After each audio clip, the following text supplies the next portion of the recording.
So, the idea behind this panel is the three dance dramaturgs and also dramaturgs of theatre and performance, based in Canada, myself, Peel Hansen, Jacob Zimmer, and Dawn Cooper, have been listening in on as many of the dramaturgy panels that we possibly could, given the sort of concurrent structure of this conference. And today we'll be offering some responses that are grounded in our own practice, and also some points of resonance that move across what we have witnessed. The primary goal of that is not so much to talk about ourselves as to try to formulate some questions and open up a discussion conversation with you. So we'll take approximately 10 minutes each here to sort of respond, and then we will open up. That said, I may take a little bit longer trying to wrap my mind around some of the traces between the panels and papers, some of the relationships between the topics that I have witnessed up front. Just as a very preliminary, very raw beginning of trying to send my mind through how these different positionings that we have witnessed might actually come together in something that is quite specific for working and dramaturging with dance, as opposed to perhaps other art forms. And of course, and Jacob may very well disagree with my position on that. Highly likely. Highly likely. That's the fun of it. I'd like to start by making a mention of Christina Galetti's paper. I'm not sure if I'm actually reaching into this microphone. There. So Christina Galetti named the complexity of the work and the postmodern attitude towards collaboration as some of the reasons why the label of the dramaturg was adopted in dance in the 1980s. Because the term derived from traditions within theatre, the anticipation of certain theatre dramaturgical practices have understandably led to some anxiety among choreographers in terms of involving dramaturgs.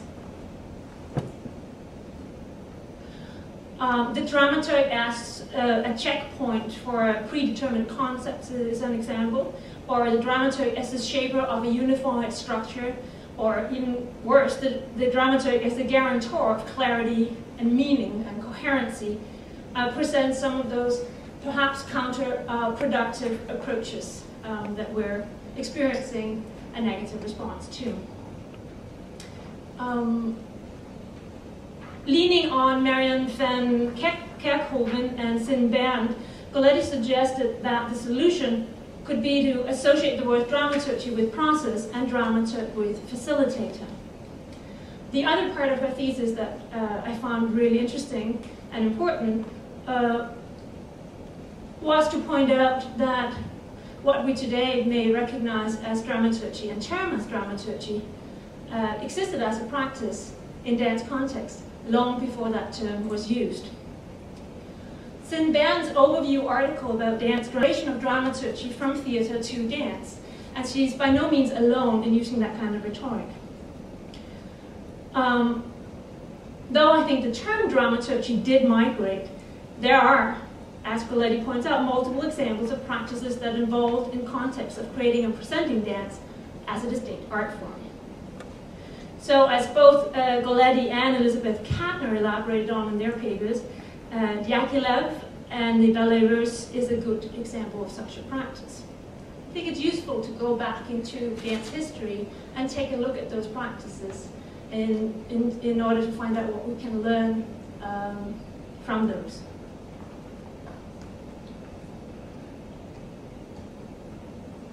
Looking at the spectrum of topics and papers, what really struck me was how different presenters took different positions.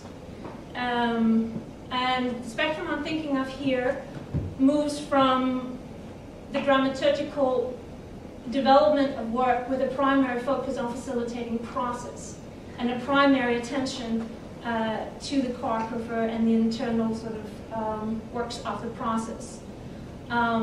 In the middle ground, we have the dramaturg who works process, but has an eye towards facilitating certain kinds of experience of affecting an audience in ways that have been agreed upon. So there is this ongoing practice of generating hypotheses of how certain creative or compositional choices might eventually affect an audience, or be put together, perceived by, engaged with by an audience.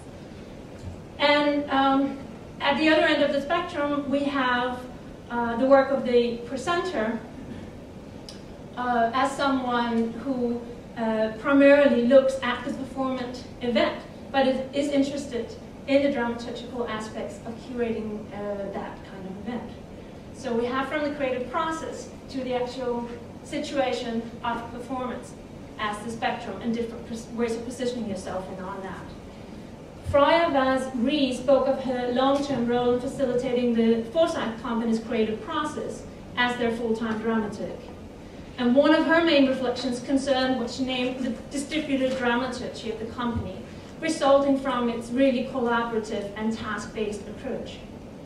And she understands this as a form of distributed cognition, using cognitive theory productively to position herself and her role within that kind of collaborative process.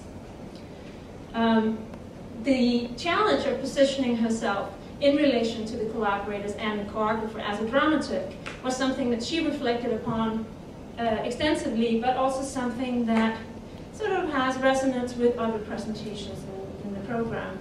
I'm particularly thinking of Thomas Dufranc's panel with also Profeta and Wilkes, that amongst many other interesting things also talked about the proximity to their choreographers.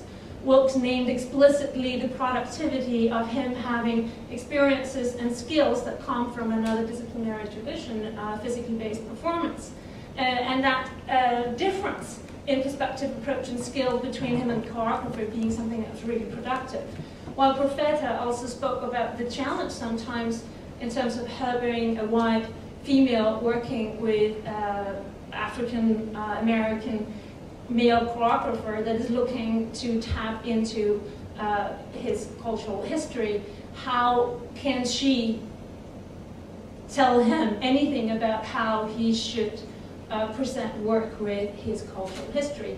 I know that there's distance between those fields or those issues, but the question about how you position yourself, where the boundaries are, what's productive difference and what's not, when is it interesting to move close and become more similar in perspective, are still shared. That brings me to Bojana Bauer's presentation and the concept of aesthetic judgment. Because here is an example that I think also Freya Van-Rys may agree with, that actually a really deep and close understanding of the creative approach, the aesthetic, the principles at work in the choreographer you work with throughout multiple projects perhaps, enables you to make aesthetic assessment, judgment in the process that helps furthering and helps developing a performance-generating matrix. So the aesthetic judgments does not have reference to something outside of the creative process in the sense that it doesn't have reference to a poetics of how a work should be structured or what a work should be done. And I think that was her point in saying that dance somehow wasn't included in the philosophy of aesthetics. I know that that can perhaps be discussed, but if one takes that position, it does free you up in terms of understanding aesthetic judgment as something that is more open-ended and collaborative, as something that brings in a normative idea. And that's an example of positioning yourself as close as you possibly can to the choreographer in order to help the creative process.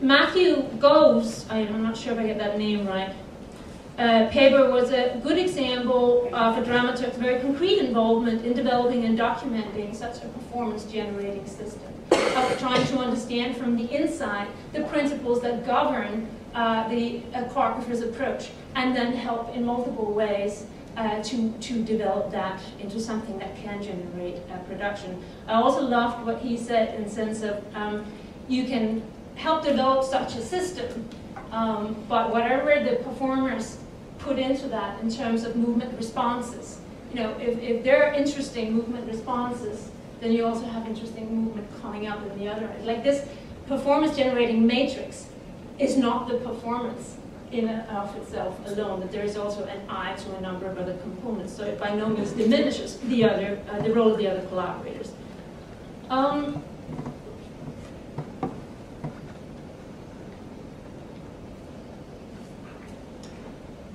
Bauer's collaborative and integrated understanding of aesthetic judgment complements the more contextually oriented concept of aesthetic and political criticism that Klein named in her paper. Intentions of creating performances that affect social systems, and she also included in this category the conventions that take part in a performance.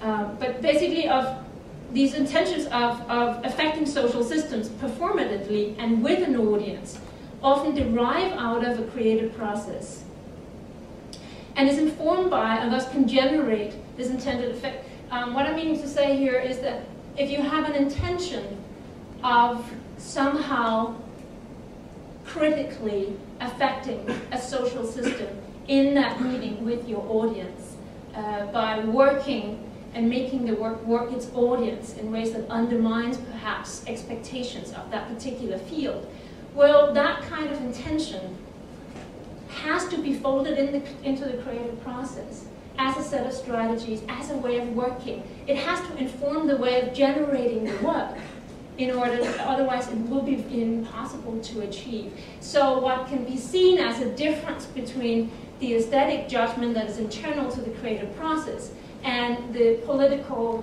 criticism that exists in that place of presentation and meeting with audience, I think maybe what seems like is an either and or a distinction or dichotomy at first, once you think of it in dramaturgical terms, they sort of fold into each other because one kind of depends on the other. The aesthetic judgment kind of also facilitates that moment of possibly critical interference in the meeting with the audience and vice versa, that there is a relationship. And I told you these are really embryonic thoughts and something I'd like to try to see if one could develop further. And who knows, maybe it'll end in a dead end, but it's worthwhile pursuing.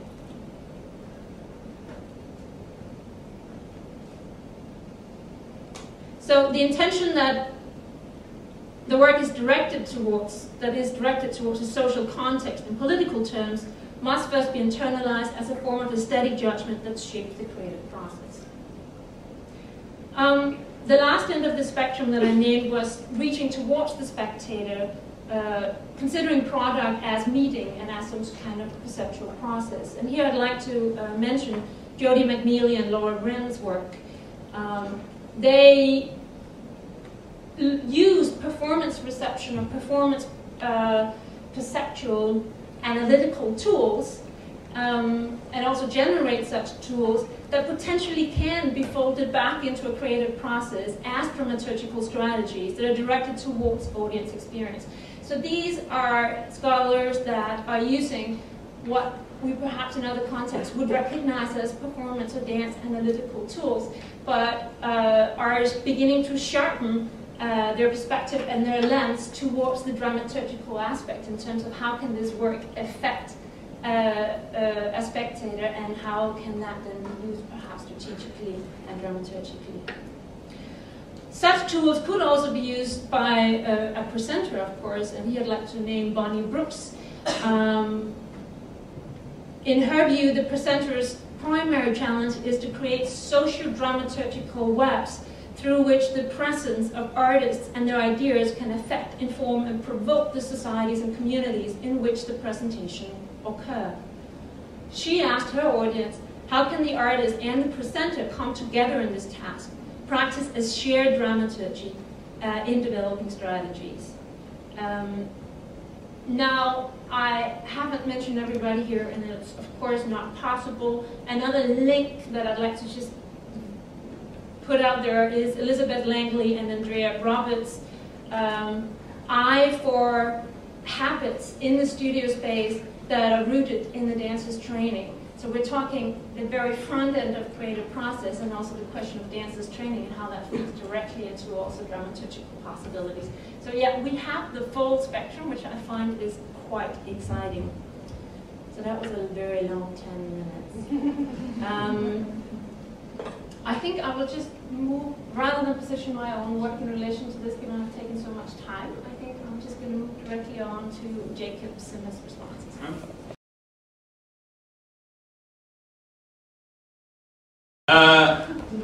My name is Jacob Zimmer. I'm a theater maker and dance dramaturg. I run a mostly theater company called Small Wooden Shoe here in Toronto, and work with Amy Henderson. It's true, he's the only one who's ever bought one of those. He bought 3, so that's... and I worked with choreographer Amy Henderson and her company Public Recordings, and for the past 3 years I've been the resident dramaturg and animateur at Dancemakers in the Center for Creation, a 35-plus-year-old contemporary dance company here in Toronto, and one of the sort of two standing contemporary dance companies where we have an ensemble and have some relation to our repertoire. And so that's my body of work. Where I tend to work that looks specific. So I've been largely working on, for lack of better terms, conceptual dance. Has been my background coming from theater, as opposed to Elizabeth. I think for me, if I haven't met with choreographers before rehearsals begin, what I'm best at is now off the table.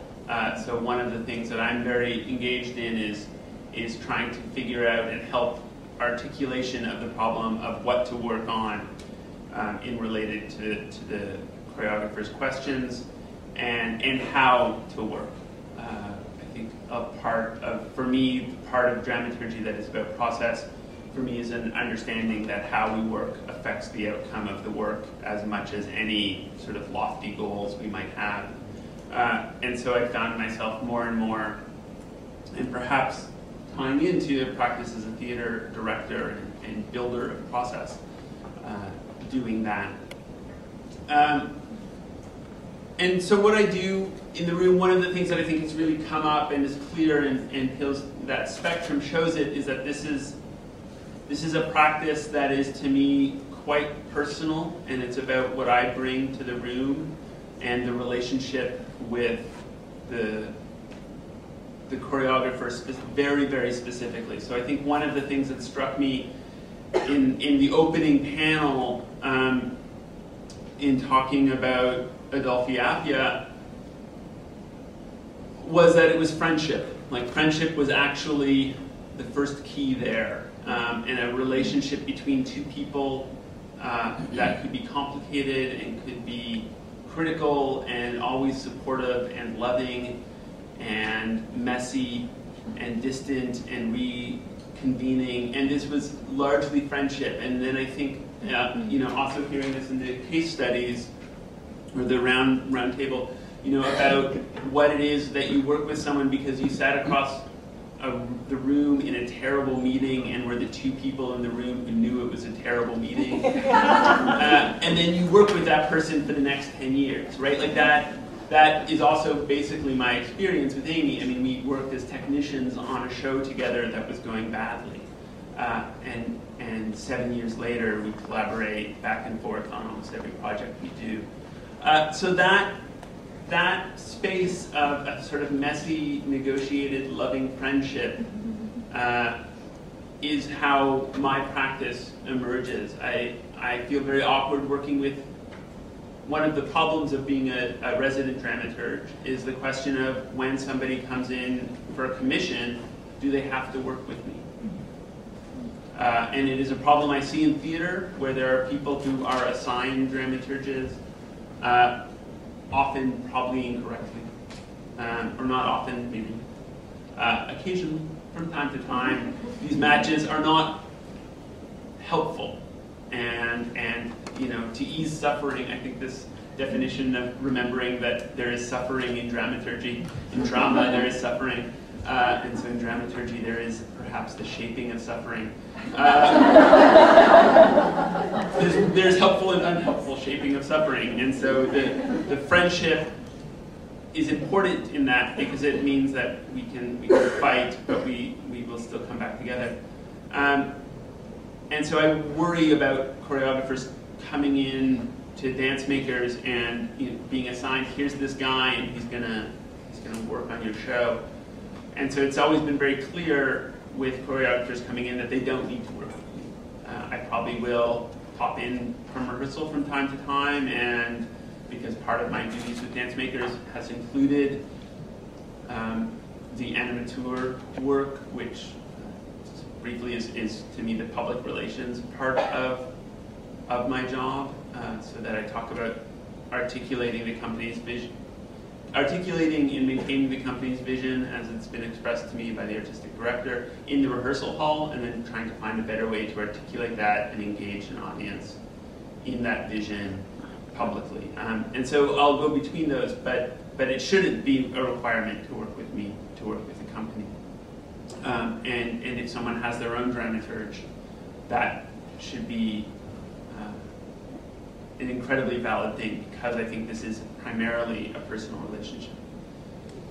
And that one of the things that has come up, and I guess is a question for me ongoing, is how do we address and admit the emotional parts of the job, the parts of the job that are a little bit about service, and as some people have pointed out, to the work as a central piece, but also still service to a project lead, as collaborative as my processes tend to be with the people I work with.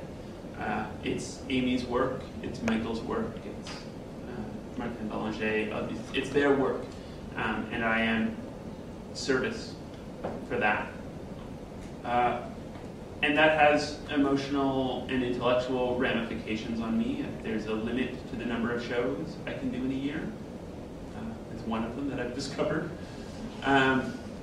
Unfortunately, the difficult way. And so I wonder about how, even inside this discourse, we can begin to address that, and begin to address the way in which this is really a mangle of practice. I kept coming back to this thought, which is, and now I'm blanking, British philosopher of science, Andrew Pickering, there we go. If you start the sentence, get to the end. Andrew Pickering wrote a book called The Mangle of Practice, and another book called Representing and Intervening.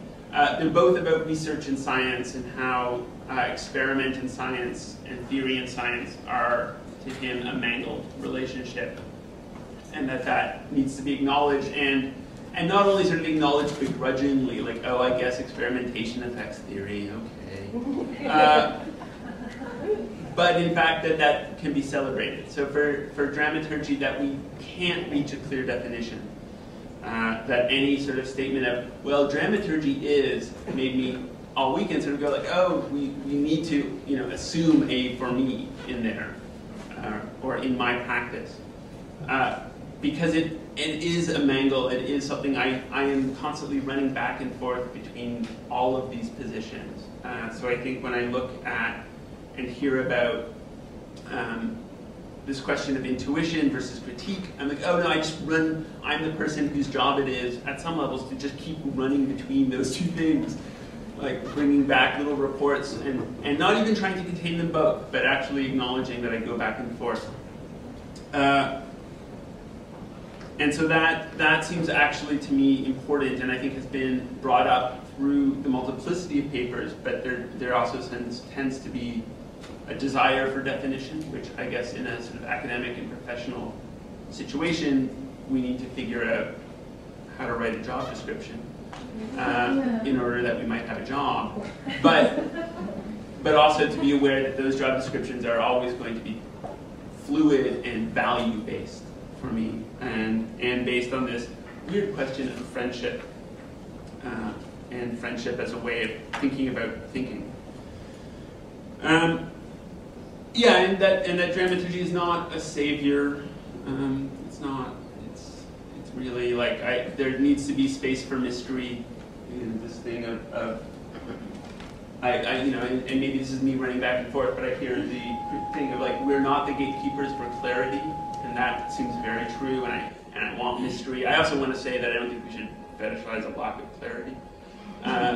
That having an audience that receives the work in a way that is productive for them, and I don't mean that like in the broadest and most open sense of that. That's an important part of my job, and I think one of the things is that as a theater maker who produces my own work, and at Dancemakers in an institution, I have been more aware of audience questions than I might be when I just work, for example, with Amy. I'm in the studio, and that's a great privilege. I love working with her for that reason, but it's also to be aware that we do need to shift between the research in the studio and the event and the responsibility to an event that people are coming to in order to do something. I mean, they're not, you know, that we really think about that as a responsibility and something that can be talked about and can be shaped. And so as much as we can question and challenge meaning, and as much as we can question and challenge our ability to know how you read any moment, we can talk about it, we can shape it, we can try to dramaturge the settings. At Dancemakers, the thing I'm most proud of in my 3 years, we have a great lounge before the show and after the show, and we have a space for the audience to relax, in contemporary dance, it seems actually quite important to understand that we might not be assholes, that we are nice people and interesting people and curious about life in maybe the same way that you are curious about life, and like a sort of casual relationship to very good ideas. And that actually, when you then are bringing them into a room in which there can be incredibly challenging work, that relationship to me is a dramaturgical question. How the audience is ready to receive the work and how we have shaped that as an artist is part, to me, of the shape. So those are sort of my overviews. And the questions are that I'm left with, and maybe they're just personal, it's sort of the end of a 3-year path of being really involved in a company. How can we include in all of these conversations things of strategies and tactics that include admitting the emotional labor, admitting the elements of conflict resolution and negotiation that are part of the job. I mean, it's really in collaborative creation. There's a part of this that is psychotherapeutic, and you're dealing with people's egos. None of us got into this work for a lack of ego. And so you're in a creation room, and that's something that often seems to fall to me to negotiate, and that may be my personality type. But it's something that I'm aware of and doesn't seem to have a huge amount of space in the discourse, because it steps outside of both the frame of reference of sort of supercriticality or audience reception, but it's something in there that when we think about training people to do this work, needs to be thought. Okay, I feel like I'm an outlier because I work primarily, although I work dramaturgically with choreographers, I'm primarily a theater artist, and this is my first SDHS, but I come late to everything in life. So here's a brief bio.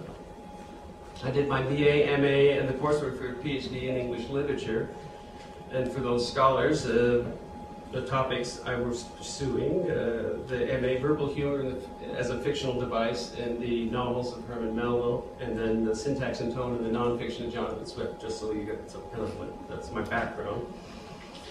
After some back to the land waywardness, a whole range of working experiences, plus a deepening engagement with community theater, I began my first formal theater training at 36 with an MFA in directing at York. Yeah, oddly enough.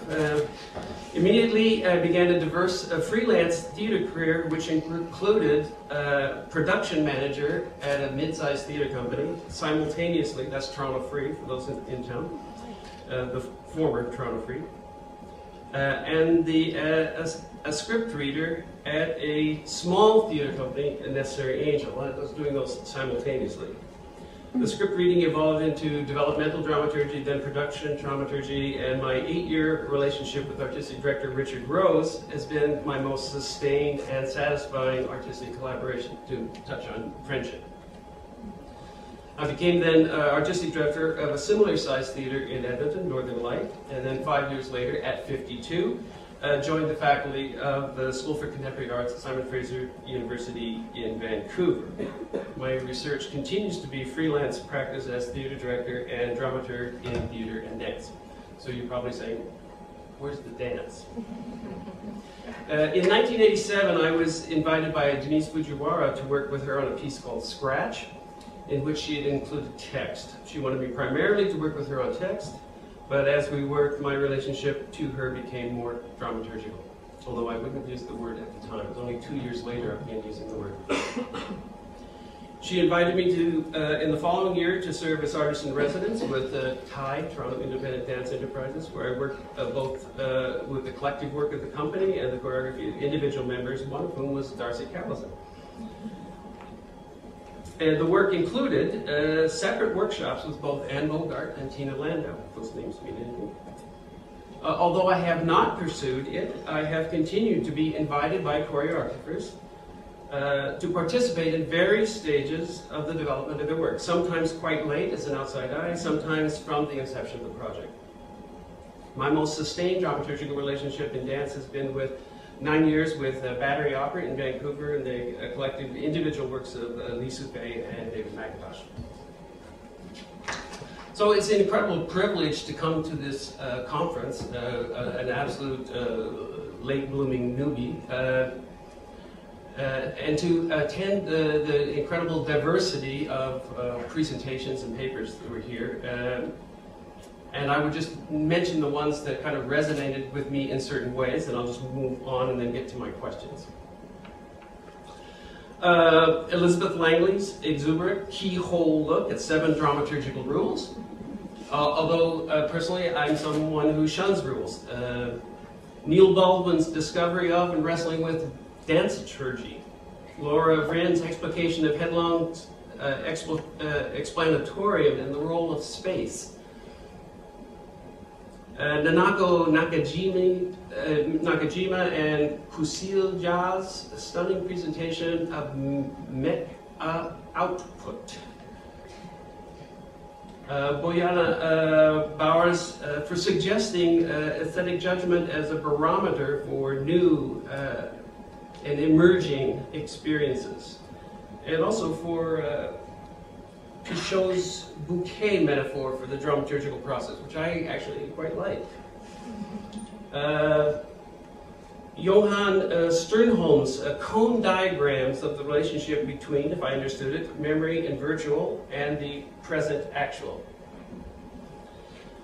And Christina Goletti's identification of dramaturgical thinking / activity in dance long before we had the fancy word for it.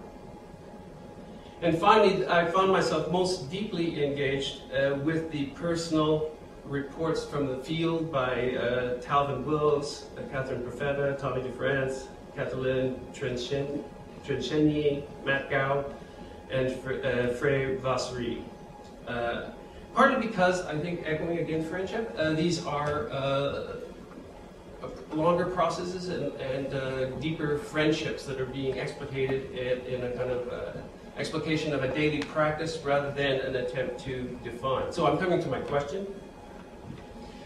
I just wonder about, I would like to resist the urge for definition, and I think there's too much focus, I'd like to suggest, there's too much focus on the role of the dramaturg, and too little focus on the often collective dramaturgical thinking / activity in the generation and production of work. So you think of that about building a process, or even audience engagement, as you mentioned. Like, what's that? What is the larger dramaturgical thing that's going on? Not necessarily by the dramaturg, but certainly not exclusively by the dramaturg. So I'm more interested in that dramaturgical thinking than I am the role of the dramaturg, even though I am often the role of the dramaturg. But I've often advocated for the withering away of the role of the dramaturg, and by everyone assuming the role of dramaturgical thinking in each of their practices. The second question has to do with our seemingly continued interest in objectivity.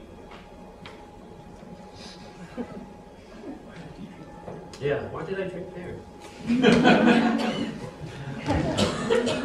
My strength, if I have any, is that I bring myself, my history of experience, and my vast ignorance. I bring my absolute subjectivity fully to a project. That's what I bring, and that's all I can bring, and that's all I'm invited to bring. And I feel like that the importance of that subjectivity and the recognition of that subjectivity is really important. I do not bring objectivity. I have no desire for it. It's not attainable, and I don't strive toward it. So that's so one is about the role of the dramaturg versus dramaturgical. The other one's subjectivity versus objectivity. And the last one comes partly from something Elizabeth Langley said. Not to be contentious, but I just want to ask, when is a work set? Elizabeth evoked the 5-day rule. I can't remember which number that was, just a second. I think that was... one of the no. 7, rule 7. And I understand the need to set material. You can't be, well, you could be continually in exploration. But a lot of the work I've been doing recently, in fact, I just did a 3-day pure performance workshop on theater. And they were exploring how you could get repeatable material and then keep layering it and get more repeatable material, but keep undercutting it with new material so that you were always, you had this layer of things you could do well, and you accumulate this doing well of it, and then, but you undercut it with something else which made you very present in that activity of trying to do it and failing at it, right? The failing productive at it. So those are my 3 questions. And I'm thinking about the navigation of emotional stakes and conflicts in the rehearsal room, and relating that back into my own practice. I think you can work both, but still work at a level of reflection and strategy, which is also a term that Jacob used. And often when I teach dramaturgy, where I start out is in this attempt to understand the dramaturgs as a collector of creative strategies. That through working with various different people, through using a particular lens, by reflecting about what affected what, how did we get there, how did this happen, basically the how all the way through, looking at a multitude of factors, but constantly reflecting upon that, you learn something about what what can be the situations that come out of certain choices and combinations in the rehearsal room. So these strategies, both of process, but also of composition, and also of ways of affecting an audience. That come also, I can't see a theater performance or a dance performance anymore without thinking about how does this affect me or not, and why, and what kind of choices might have taken part in the creative process in order to get there. So, you know, I lift and steal this as much as I possibly can, with respect, of course, of trying to do that well. And that's what I teach students to do. To actually take that eye to both creative process, collaboration, and the relationship to the audience, and distill, excerpt principles and strategies that can be applied in completely different contexts and adapted to different contexts.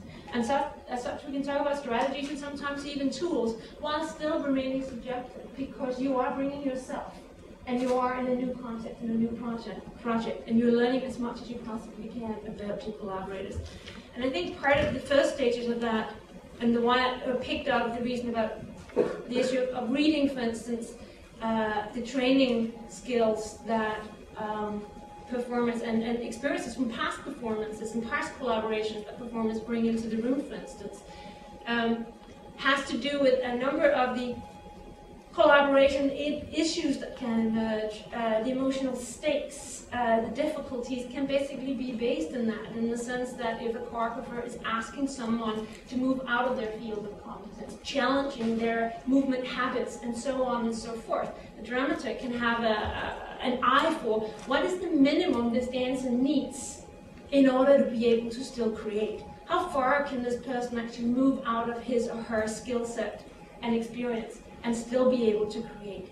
And I can basically consult on providing that, while someone who's in the midst of facilitating the work on the floor as a choreographer may lose track of that. That's just one little example of how that difference in position and perspective, but similar engagement in the facilitation of the process can be productive. Yeah. Absolutely, and I think that moving back and forth in defense of the 5-day rule, I've recently been thinking of really wanting a period of time in which I could ban the choreographer from the room and just let the dancers figure some stuff out. I don't know if I've just been in a room recently with some choreographers who really don't stop changing things, and so then, you know, get to these moments of saying, like, well, what the dancers really need is they need to be more relaxed and dropped in, so I'm going to change the structure. It's like, you know, the structure might even need to change, but this is not going to produce a relaxed and dropped in dancer. So, you know, and I think you're right. I think, but the strategies that I come up with are also entirely subjective. What I pull, right? I watch something and I'm like, oh, that strategy I'm going to take because of where I come. And so we were talking, you know, I really do think that I'm probably not the right person for every process, right? There's, you know, and Elizabeth touched on this as well, and I think all of the case studies have it. You know, if you want to make a piece that's part of really a modern tradition, I'm not necessarily the best person for that job. Like, I don't have the background, I don't have a list of strategies of how to create or how to help that. So I think that strategy collection and that moving between strategic and tactics, in a way in which I understand memory. There's a very good book about typography called Elements of Typographical Style, written by his poet. And he talks about intuition, and he's talking about just design intuition, but I think it applies. Intuition is just another way of understanding memory. And that when I think about intuition, what I really mean is I've seen a whole bunch of things, and I have a sense of what may or may not produce here. And so that intuition is memory. That memory is still just as subjective. It's about what concerts did I see at a big stop when I was a kid in Cape Breton, and how those affected me just as much as what my current kind of theoretical writings are. So that those strategies and the tactical way I shift between them is both a collection and subjectivity. I think I can second that understanding of intuition, and there could be lots of contention and possibly many different understandings of that charge concept. But given that I've been working in cognitive science and with other dramaturgs as well, have applied some of those ideas to dramaturgical practice, my understanding of intuition is also actualized memory and presence, that basically most of our perception in the present and most of what we can imagine and project into the future as well is in an implicit way repeating memory. And the instances where we actually are building new perception are quite rare in that relation. So yeah, intuition is the ability to use implicit knowledge, which really is about your experience of memory, and that is subjectivity as well. but the ability also to then afterwards step out and try to reflect upon what you did and what happened, and instill that perhaps as a strategy or as a tool, also something you might be able to teach or share with others, talk to a choreographer about it, is also part of, I think, what the dramaturg does. So that level of self-reflection that certainly some of the papers has invited dancers to participate in, choreographers to participate in, is certainly also part of what a dramaturg needs to do, I think, in terms of how it practice. But I would call that subjectivity. Yes. And as you see, self-reflection. Yeah. Yes, yes. And when it's, I mean, it's why I think collaborating is good, is because you bring multiple sets of intuitions. I think one of the things I read, in the conversation about Appia, to say like, oh, this elevates him from a designer into a dramaturg, like that's not a promotion, right? Like, designers are great, right? Designers have been like shaping the way we understand live performance for a really long time, and they don't need that piece of promotion. I think within a context they need to be, that work needs to be respected, but that bringing together of different people's intuitions into a conversation about how do we help an idea or how do we help a performance come into being, that's the collaboration, and that's where maybe my facilitation skills are actually the most useful thing, where in the Dancemakers room I can facilitate these conversations that really do at that company certainly include the dancers, certainly include the designers. Bonnie Kim, who's the associate director, in a position that has emerged from a rehearsal director and trying to acknowledge that her work is more than what is commonly thought of in that term. I think that term is probably more than it's commonly thought of in that term. But that the dramaturgical thinking gets dispersed and that I might be able to facilitate that dispersion and that sort of acknowledgement of each other's intuitions and the productive debate between those intuitions. Should we open this up? Please. Yeah. I don't know if questions are still in everybody's minds. Should we reiterate some of those questions? Sure. So I had definitions, questions similarly about definitions, but how can we include conversation strategies, tactics, and I guess frameworks for the emotional labor and sort of negotiation parts of dramaturgy inside the process? Mm-hmm. And then I think what's the relationship and reception between studio rehearsal and reception, keeping that on. Mm-hmm. And my question was, as you mentioned here in your last question, are those spectrum, are the different positions on that spectrum really interdependent and part of the same movement or not? I guess, is there a way we can fold those different positions into each other and be enriched by that? Mine had to do with a focus on the role of the dramaturg versus dramaturgical thinking, subjectivity, claiming it, and when is a work set and is it good for a work to be set? Yes. The answers. And please note that you can respond with questions, with answers, with comments, with your own experiences, reflections, things that you've seen in the panel. It's an open floor now. Yes. Thank you. I would like to refer more to your last discussions on subjectivity and how these processes of relating to the choreographers, to the artists, of intuition, of interpretation, come from are subjective. And I was wondering if you could say a bit more in terms of what objectivity is for you. Because to me, this process of when I relate to someone else, the place in between my subjectivity and their subjectivity is quite objective, where we meet in between. Because it's never, if my perspective is subjective and the other person's is another subjective perspective, we never fully understand each other, so we have to meet somewhere in between, where things are also lost.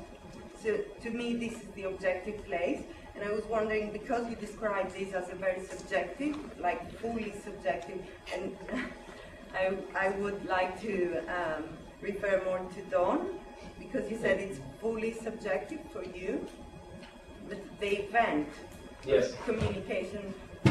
So if you could just say a bit more about what objectivity is for you? Well, objectivity, if I have to kind of click over to theater, I mean, the text would be the objective thing. We can look at that, although I work in development, the text is always fluid, right? It's always moving through their various drafts. But I can look at that. An exercise I do with my dramaturgy students, I give them ask them for a play report on an early draft of text, and then they kind of read their responses, and they're incredibly varied. They don't even describe the story the same, right? And I remind them that they are actually talking about the same document, right? They're all talking about this document. So the only thing they're describing, they're never describing the document, they're only describing their self looking at the document. That's the only thing they can describe, is their self. They're describing their self, describing this document. They can't describe this document. I'd like to The add, document exists. yes, lenses is what makes our coming together in that meeting ground productive. Absolutely. And if the difference was eliminated, then I don't know that we would have a greater dialogue. I don't know that this would generate performance. Yes. I think someone up here first. I don't know if it was, it's hard to see who we are, because it's dark in the audience. Yeah. Hi, I'm Hannah. This question is directed to Jacob Zimmer. I love hearing you talk about friendship and the emotional aspects of the work. It's clarifying after a few days in the conference to hear that fleshed out. I'm just thinking about the possibility of the feminizing threat of affective labor and its vision in this realm of performance research. And if you see that in relation to gender and class and race, but also how far a confession about emotional labor or affective labor, the sort of intimate economy of this dramaturgical relationship, how far that is actually from running teams in other contexts. You really sound like quite the visionary leader. I would aspire to be something like that. But it appeals to this kind of soft Jewish male in me as well. And I'm just wondering what you see as really specific to performance and the liveness of spectacle. I mean, what you're as far as affective work is concerned, and what's really at stake in what you're asking us to think about. Because my sense is that you're addressing a crisis of the masculinization of our social psyche that extends well beyond performance.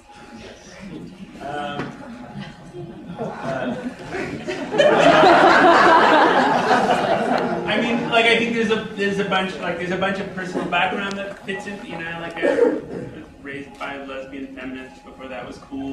In the 80s in Halifax, it's not like what it is in Toronto. Yeah, I think there's probably something in that. I think there's some weird gender stuff in dramaturgy. In patterns, in emerging patterns, specifically, it's always shifted, but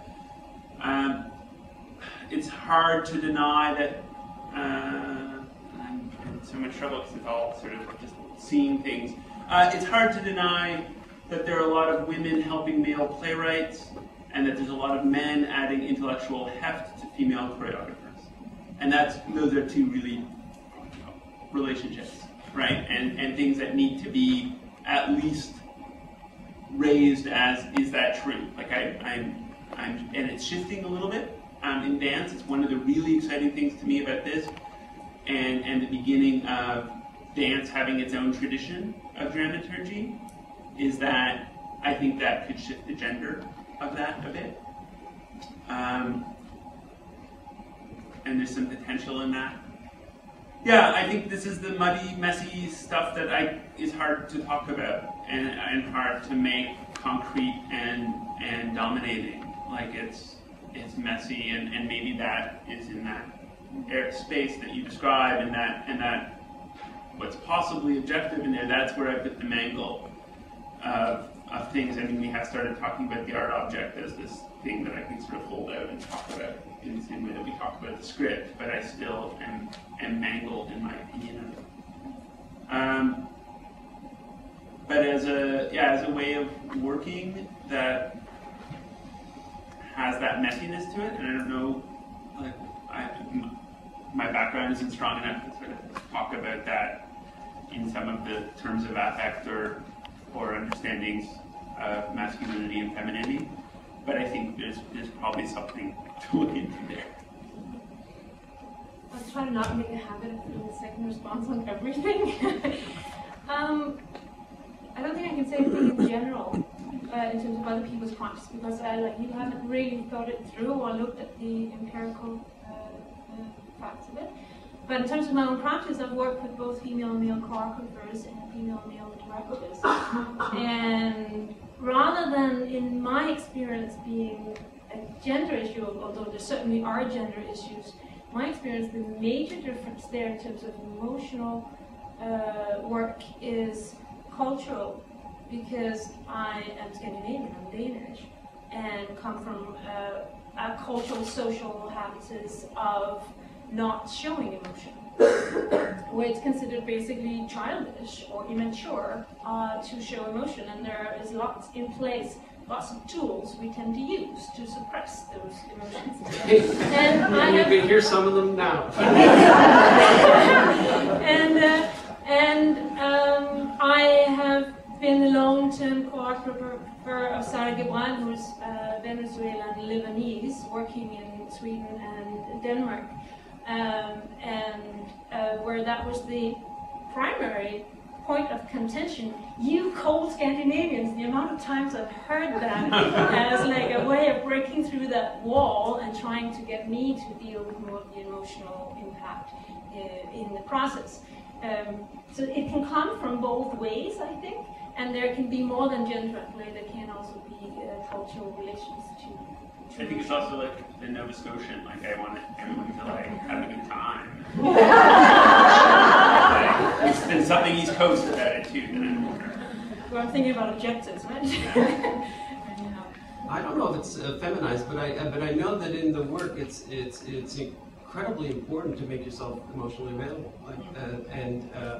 often the way to access what's going on is to bring yourself and your own vulnerabilities to the fore and put them on the table, and that often opens up the room, right? And that creates a space for other people to bring their vulnerability, and then something starts to cook. I have no idea who's next.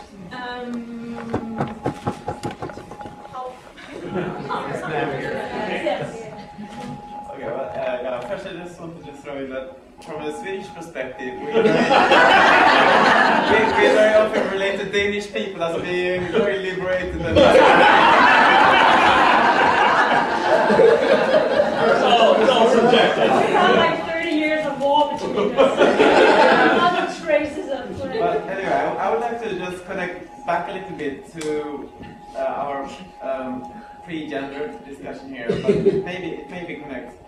And I'm thinking this subjectivity versus objectivity, and I'm thinking that in relation to, shall we say, the 5-day rule of no change, again, if we connect to that. I think that a lot of... My question is, does it not depend really on how we define change and difference? Because if we say that we spend 5 days to allow a dancer to get into their embodiment, feel relaxed, to somehow work on certain personal qualities in how they relate to the movement, could that not be actually posed as one of the most radical and fundamental changes and differences that we work with in a work? Especially if we take into account these words that you mentioned quite a few times: resonance, intuition. Yeah, absolutely. I guess it's a matter of structure versus yeah, some it's changing structure, and because that allows something to change. Like it's not changing some things, allowing some things to stay the same so that other things can change. Whereas if we're always changing, if you're always changing this one thing, then this other thing can't actually change. And sometimes I think you want that. I mean, I'm involved in processes all the time that are systems for improvisation and construction that the show changes every night.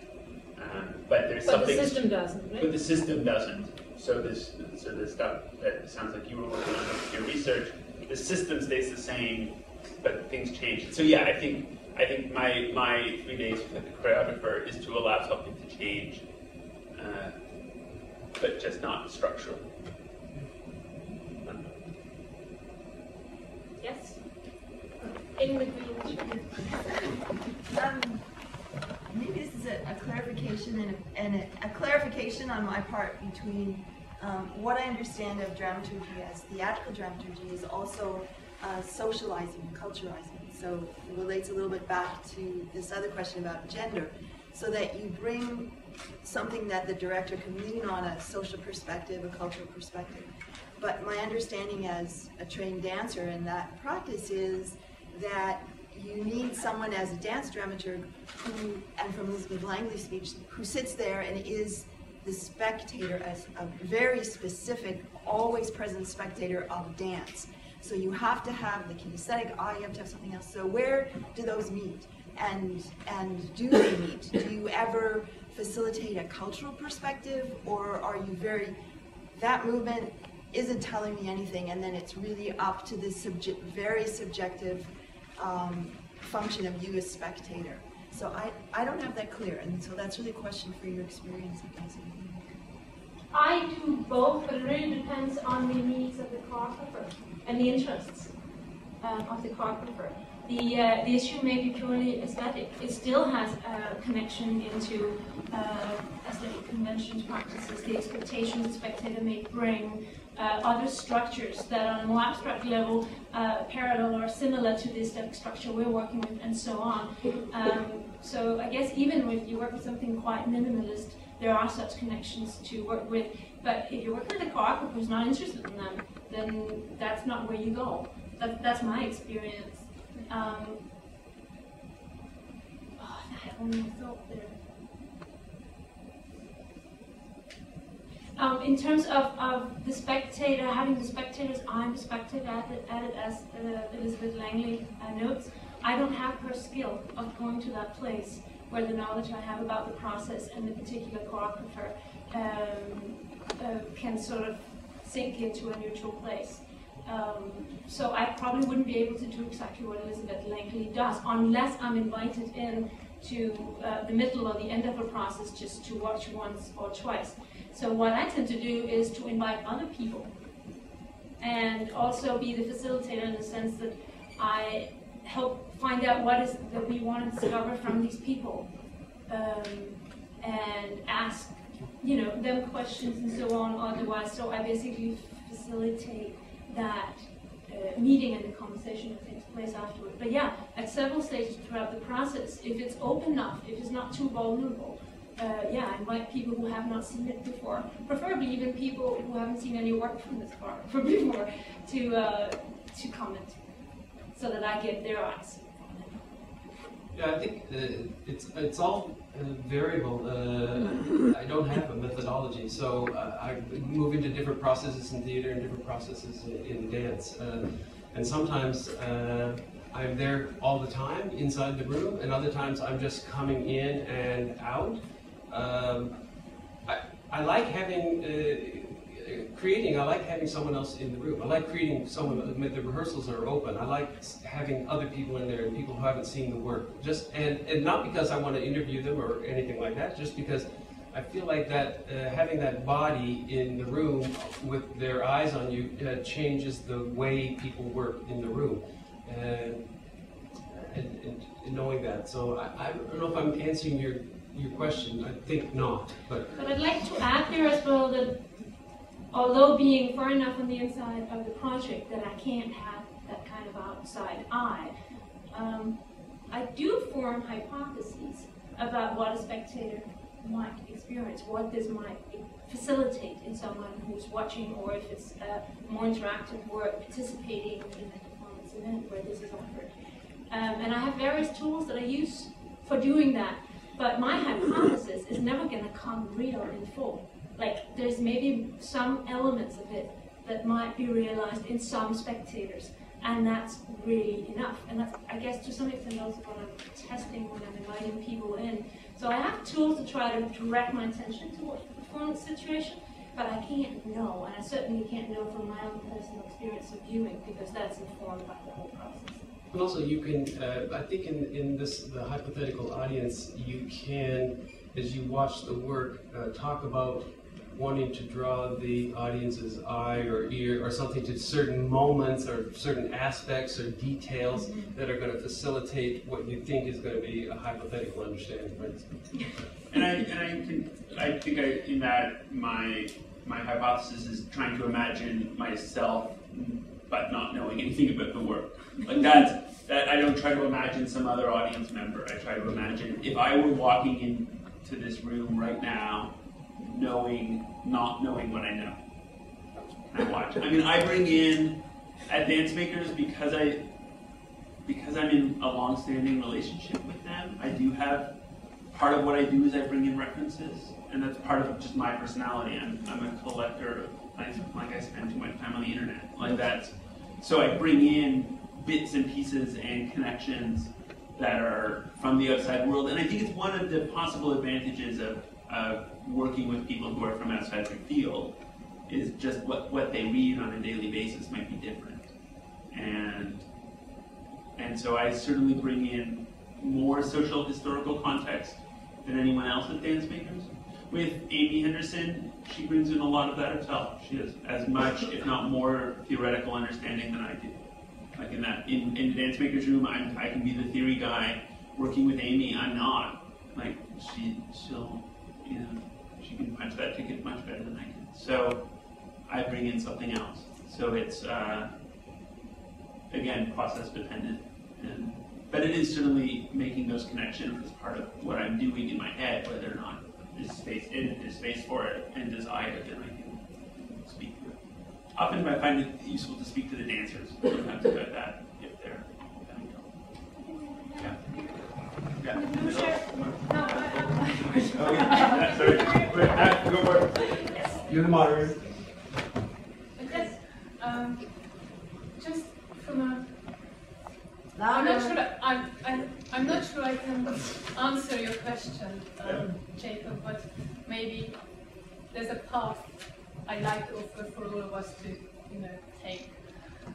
In Britain, we've got another ugly term we use a lot, and this term is new dramaturgies, and we cover sort of post-dramatic theatre and including dance with this term.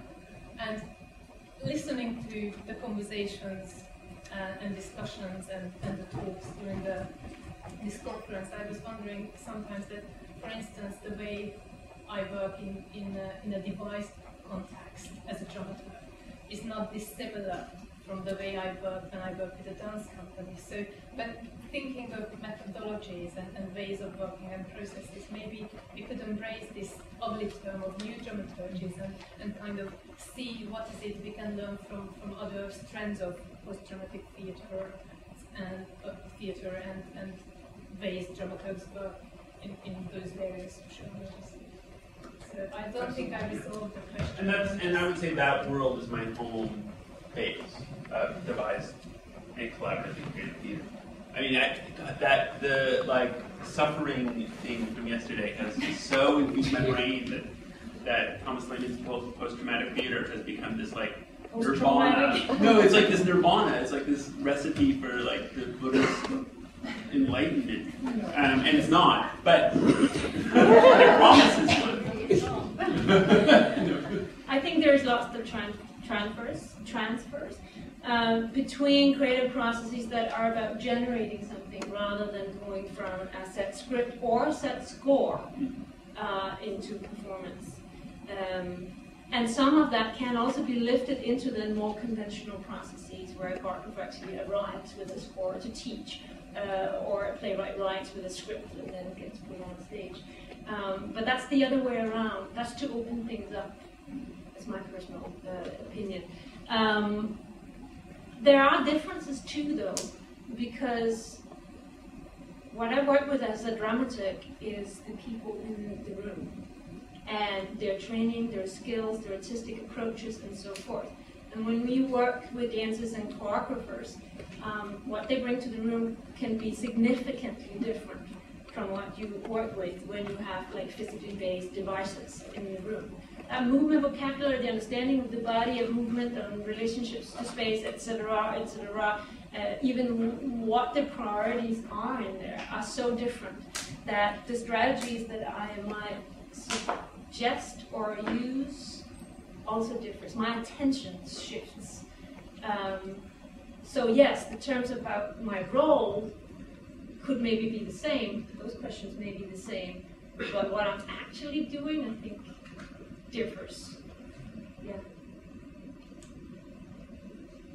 Yeah. On time. This has been a fascinating conference. About speaking from the point of view of a practitioner, I'm really struck at this conference as to how the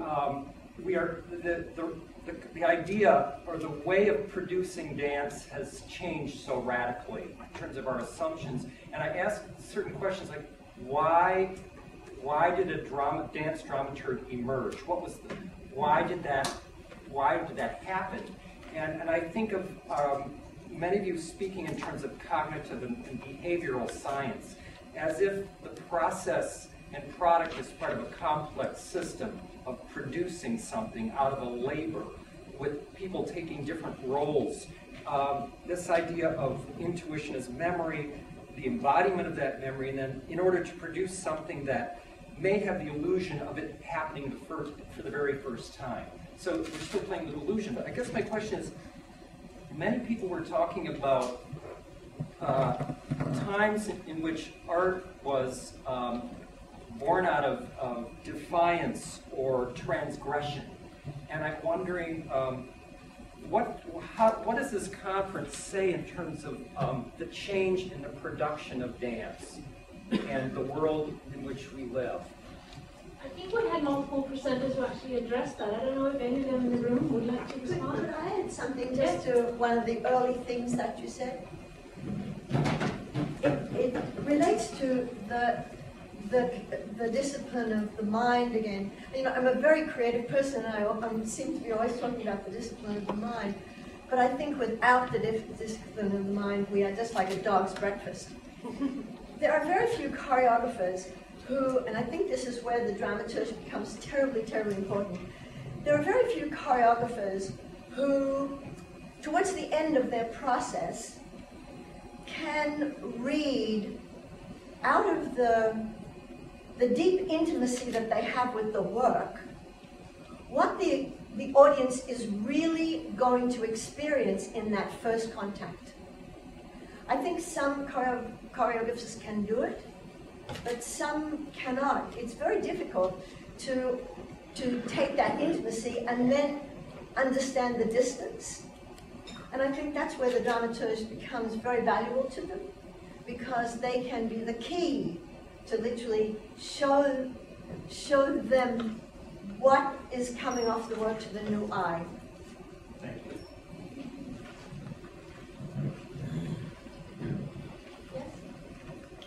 So this is a message for either Dawn or Jacob, but in particular, Dawn, I know over the years you've espoused the idea of just a little louder. Okay.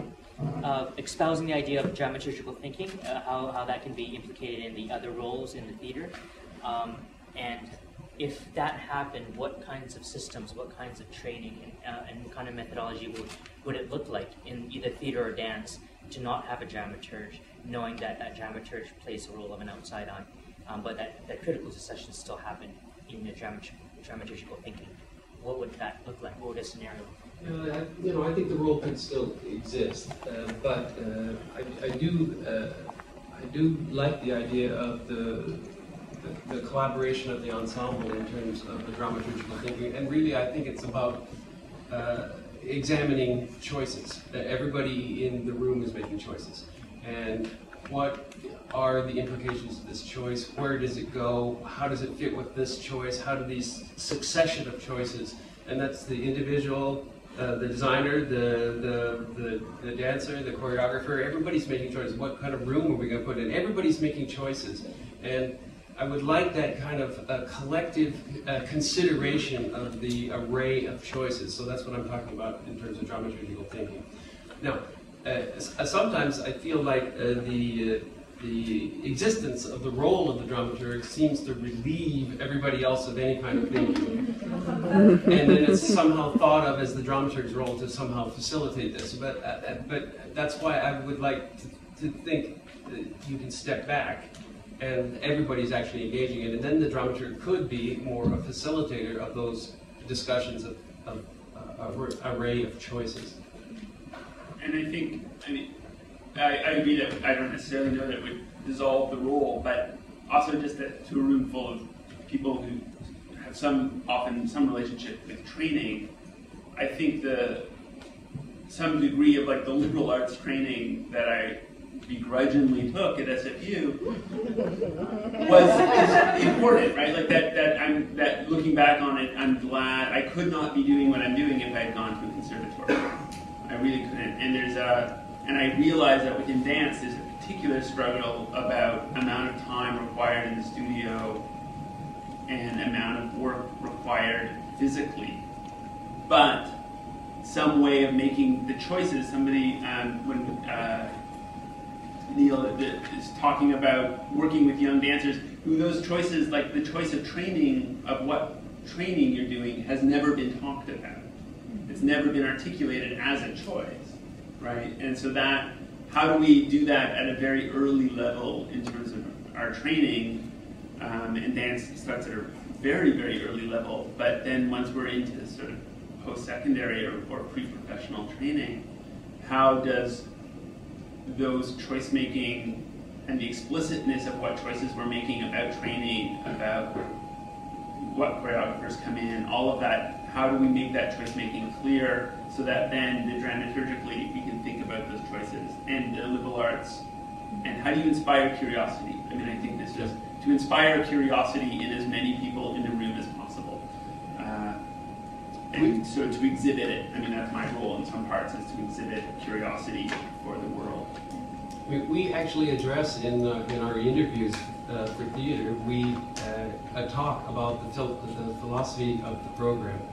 And then we say, have you checked out other local theater programs? Because they are different. I don't want to talk about what their difference is, but they are different, and you should investigate them and make sure that you're entering the particular kind of training that is the training you want. So this is the kind of training you're going to get here. Is that the training you want? I think there's also another way in which this feeds into the education, dramaturgy education, which some of us are involved in. Not just educating dramaturgs, but also to some extent educating dramaturgically aware dancers, choreographers, technicians, performers, directors, etc. That's certainly what I consider my task, and something that I think can strengthen collaborative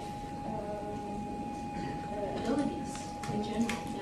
I was delighted I was able to talk one production student in my dramaturgy class, because she's fantastic, and I know from her position as a production manager, stage manager, probably general administrator in some way, she is going to make a ton of dramaturgical decisions. And it's just good for her to have that kind of thinking and that kind of sense of that range of thinking when she approaches her work. And I think that's just going to make incredibly much better art out there. Yes.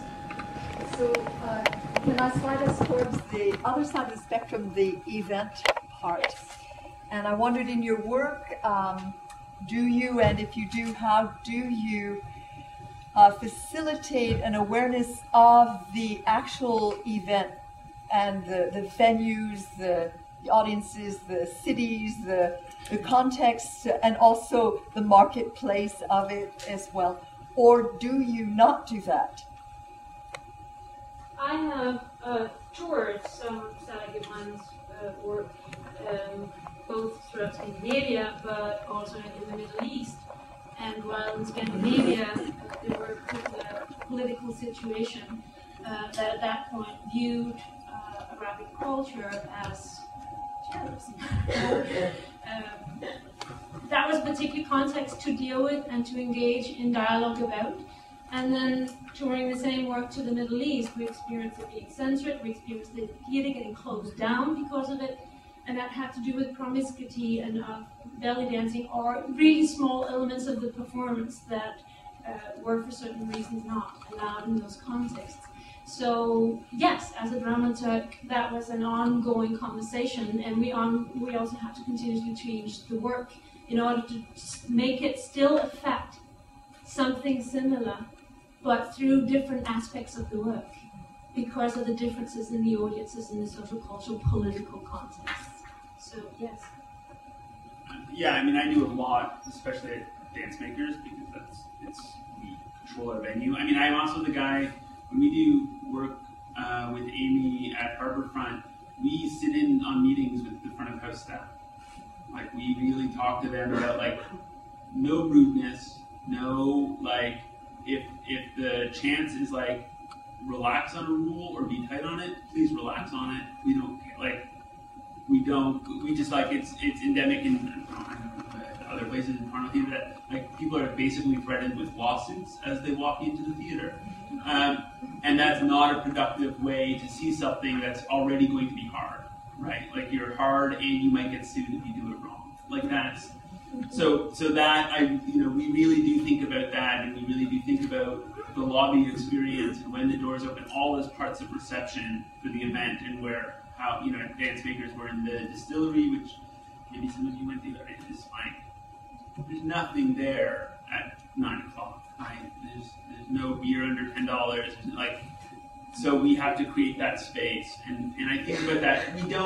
I'm charged with thinking about it in the rehearsal hall. I don't put a lot of that onto the choreographers. In a mixed program, it begins to be those choices about which goes first. How do we shape that evening? Do we take an intermission?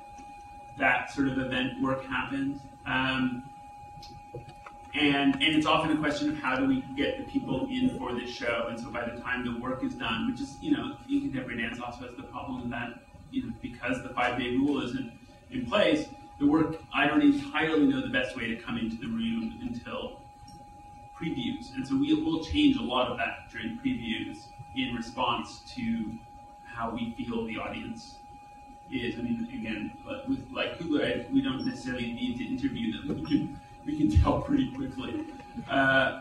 So I think about it a lot, and I bring some of that into conversations with choreographers, but it's certainly not like, Amy, make your work less challenging. It's how can I put an event around this that creates the space for people to engage with that in a way that is helpful for both the work and their lives in the future. We've gone a little bit over time, so if you have a response to that, then I think that would be the last comment of today. What burden. But I just want to say,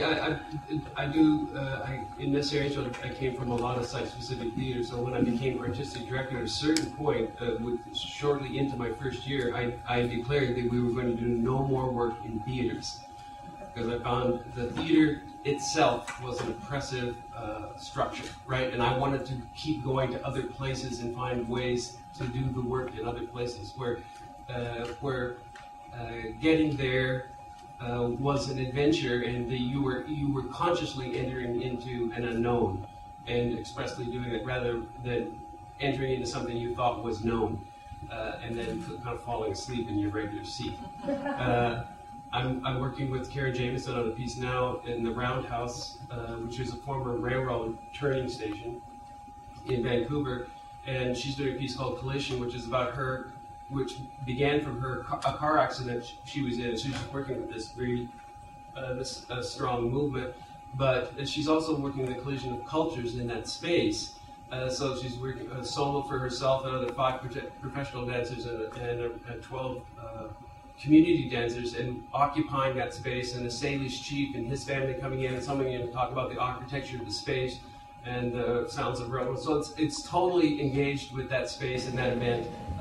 From the moment of her collision it moves metaphorically to a totally different kind of collision, and it occupies that space and it illuminates that space. I think it's time to extend a big thank you to all of the participants from this conference. It was